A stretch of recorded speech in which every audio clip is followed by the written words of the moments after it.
নমস্কার। আশা করছি যে যেখান থেকে ভিডিওটি দেখছেন না কেন সবাই অনেক অনেক ভালো আছেন আর সুস্থ আছেন। শিকতাস লাইফস্টাইলের নতুন একটা ভিডিওতে সবাইকে অনেক অনেক সুস্বাগত জানাই। তো অনেক দিন আজকে 9 দিন মায়ের বাড়িতে এসেছি। বাড়ি যাওয়ার ঘন্টা তো বেজেই গেছে, কতদিন আর থাকা যাবে বলো, মায়ের বাড়িতে তো অতিথি মাত্র আমরা। কিন্তু মনটা ভীষণই খারাপ হয়ে গেছে যে বাড়ি চলে যেতে হবে। মায়ের বাড়ি যতই থাকি থাকা শেষ হবে না, কেননা এত আদর যত্ন কোথায় পাবো বলো। আর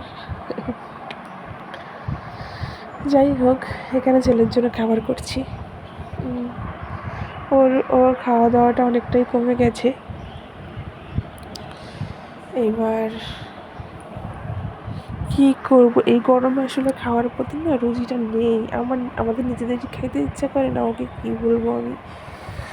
তো এখানটায় সুজি আর গাজর দিয়ে সেই রেসিপিটা করে দিলাম। তারপরে আম কাটছিলাম, সেদিন হাজব্যান্ড কাঁচা মিঠা আম এনেছিল, সেটাই খাচ্ছিলাম। আর এখানটায় রুটি করছিলাম। মাকে বললাম তুমি ওকে নিয়ে বসো, আমি রুটিটা ভেজে দিচ্ছি।